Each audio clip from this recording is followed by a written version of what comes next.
Not even a day after Trump comes back from the hospital, you can see Twitter censoring him.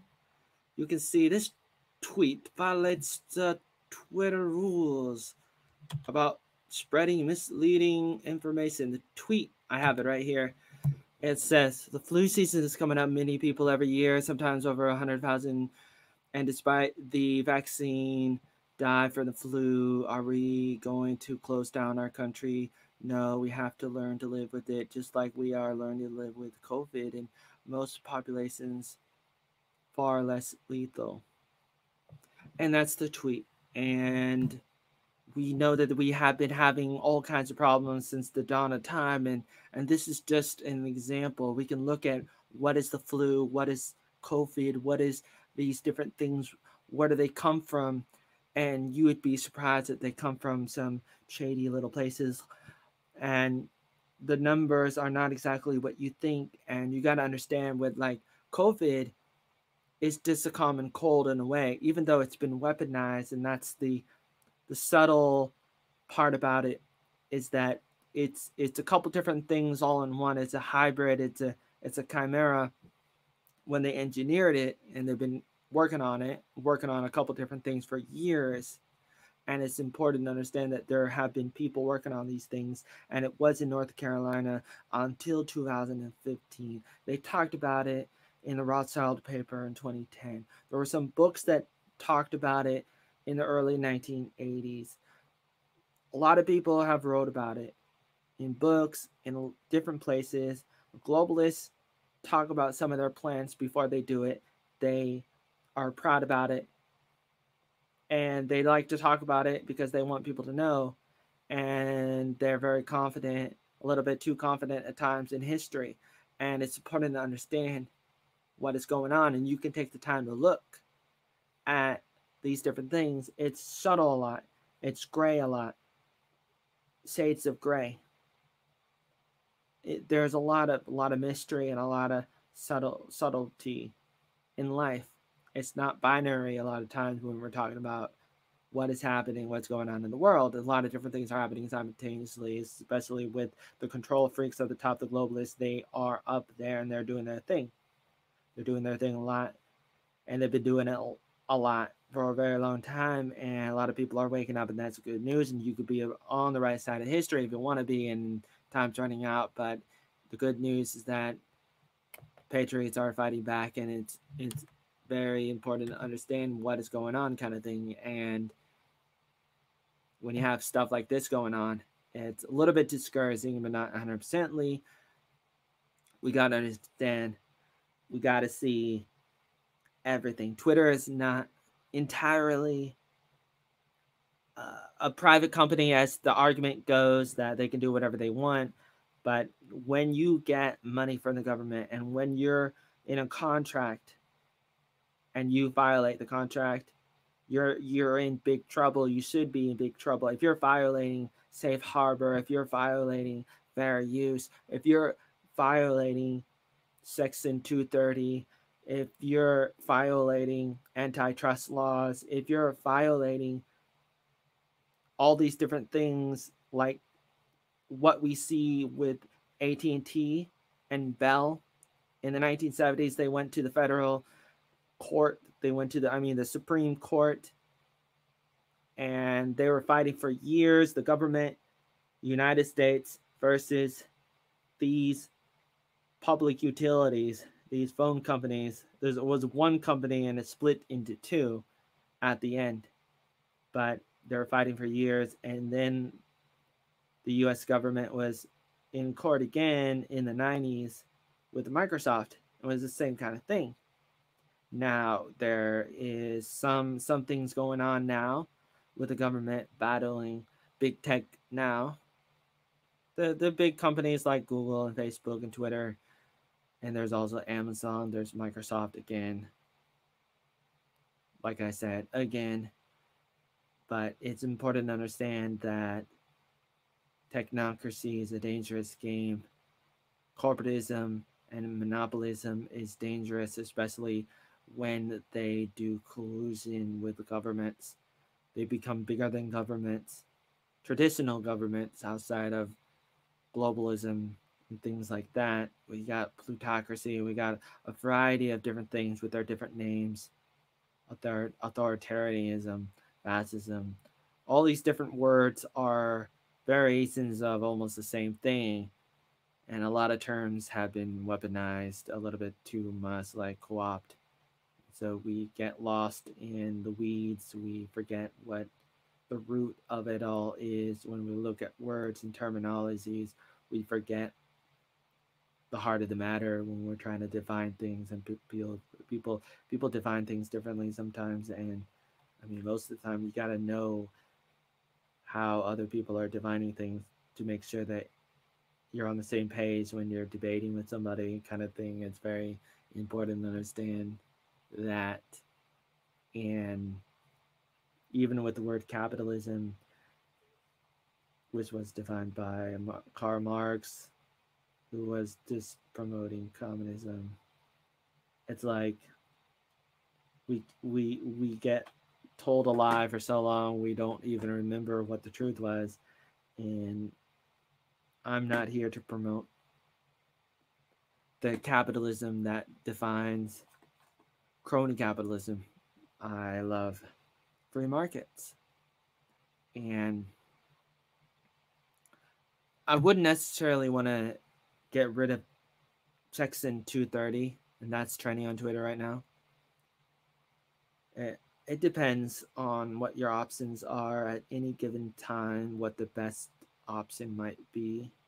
So I can't say absolutely that you should not try to get rid of Section 230, but it's dangerous to get rid of liability protection, because then you would, logically speaking, you would go after everybody on the internet and start taking down anybody you don't like for hate speech or anything, because you put the control of regulating and censoring back into the hands of government or whatever the powers might be that regulate them.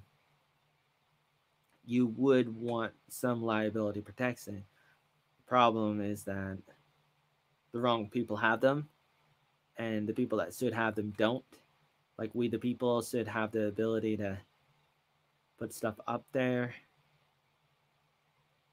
But it gets a little tricky because people say, what if you're violating crimes and stuff?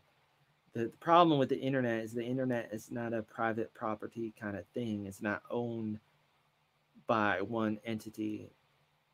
At least in reality, it doesn't. In theory, you can argue and say it could be owned by whatever company that might own, like, say, Facebook, for example, but things get copied and they go all over the place. When you're going through the internet, like, it's important to understand what the internet is. It takes a while to explain. When you look at a map of the internet, data's going from place to place, and it's hard to keep track of where one data is, where one is, and where the other ends, kind of thing. Like, where one begins and where it ends. Like, it's like water. It's like trying to stop water or air or wind. It's like uncountable. Water's uncountable. The internet's uncountable a lot of times. Like, you have the data for the websites and everything else, like, stored on different computers, different servers, different places. It's passing through routers and servers, like server centers, and all these different things. And then you have governments. You have the CIA, the NSA. They have programs. Edward Snowden talks about it sometimes. You have programs like Prism, and they're monitoring, they're copying whatever they want or as much as they can. And this is happening all around the world, not just America, but a lot of governments do this when they can. They copy the internet traffic that's going through major internet service providers, the ISPs, as many ISPs as they can. You have internet service providers and global service providers, regional service providers working together depending on where you are in the world, how you connect to the internet. But they have their systems, and the internet is like a bunch of roads and highways, and it's not entirely private in the way in the way that other things might be in the world.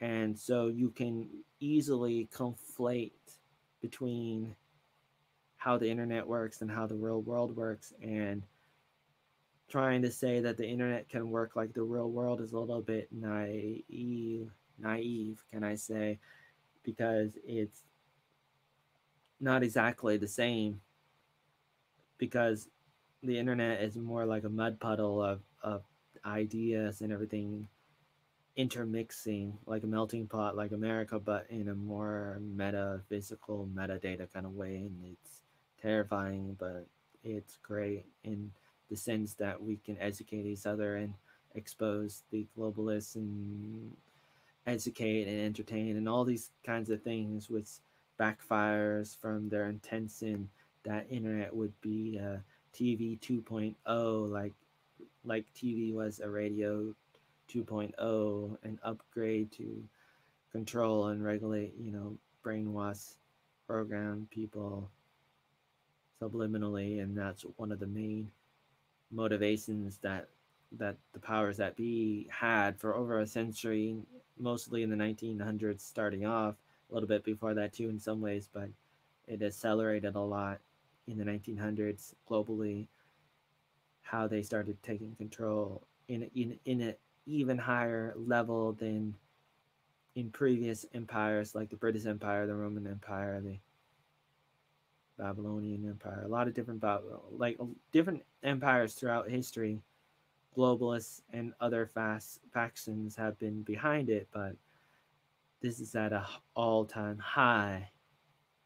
And the good news is that you have patriots out there doing good things, but we need your help, and time's running out, and we just got to do everything we can each day and find new ways to let people know. And you're not going to get everybody, so just move on. You're not going to wake up everybody. Not everybody's going to understand everything about what is going on, the good and the bad.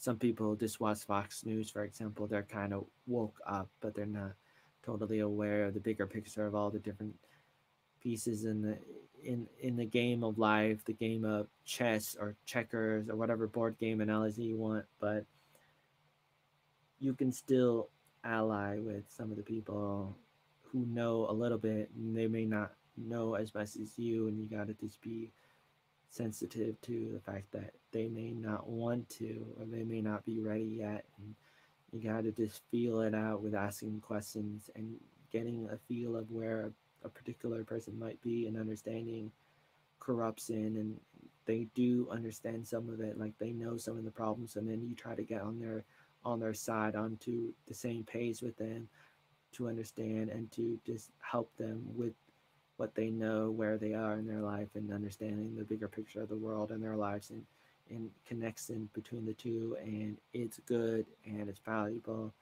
And you may not necessarily want to scare people away like I do. I've done it too many times, and I'm trying to get away from it. But it's kind of hard for me to step away from scaring people with saying things like George Soros did this, and this person, or Rothschild, or the history of the world and different people and the globalists. And certain words can throw people off, and it's true that you may want to be careful about what words you say, what things you say, depending on your role. But it's still valuable to try to get out there and to make a parody video, and write a little blog, write a little email, write a little something, a sign, and put it up outside in your tree or somewhere. Not wear a mask, or wear a mask that says something like InfoWars, or you want to do something, just a little bit something, maybe just one time you want to try something new, and it can help a lot of people. And once you do one thing, you can ask yourself, do I want to do something else? Take it a step at a time, instead of an all or nothing mentality. You can definitely do that, and take it a day at a time, and don't just belittle yourself and say, well, I can't do everything, so I'm not going to do nothing. you can do something and just, you know, just think and come up with something and be okay with failure and be like, okay, I'm gonna fail, but I'm gonna go and talk to this person, and the person's gonna say no. Okay, that's okay. Once the person, or the person's gonna say nothing, okay, I'm gonna say this thing to a person. It might be just hello, it might be how are you, it might be oh no, we're all gonna die. Um, Something, you know, it doesn't have to be totally deep like George Soros is funding Black Lives Matters and Antifa, which is true. And even that, you know, they'll tell you on Fox News like you can't talk about that. So you can't come on here anymore, even though you give us a lot of money, Mister. Who's his name again? And that happened. That happened just a few days ago. But you know, you can say something very general or very deep, whatever you want, but you just, you know, come up with something you want to do in your life, online or offline, and just do it and keep in your mind that when you do it, maybe nothing will happen, maybe you'll get punched in the face or something. Just be ready for it and be like, I'm gonna do this no matter what, and then nothing will happen, and then it'll be over with, and then you can just move on with your life, and then consider something else, you know, maybe or maybe not after that, but don't think too far ahead necessarily. I mean, you should think ahead in general, think ahead, think long term, but when you're about to do something, especially if it's a new thing, take a step of faith and go out there. It's very simple, and you can stop yourself, or anybody can, but it's important just to take one little step and decide I'm going to do this. You got to believe in it, and then you have to say, okay, I'm going to do this, and then you do it. Very simple, and then you go and do it, and then maybe something will do like something may happen, and you'd be surprised that you think nothing will happen, but then, you know, maybe the person starts talking back to you online or offline, whatever it is, music video, parody, or just a simple conversation, email. It could be anything. You got to be creative, and you got to think, okay, nothing happened, or not the best thing happened, or, you know, this wasn't the most effective way of doing something. So I'm going to try to do something else and try different things, and then brainstorm with like minded people. And sometimes you want to wear a t shirt, something, meet like minded people, and you want to have security meetings in your community. Don't call it something like a militia, but just lay low kind of thing, and make sure you know your neighbors and your friends and the people you care about and the people around you. And when you do that, great things can happen. And you got to be ready for anything, be ready for the best and the worst at the same time. And best is yet to come, but one day at a time. One day at a time. I'm Oatmeal Joey Arnold.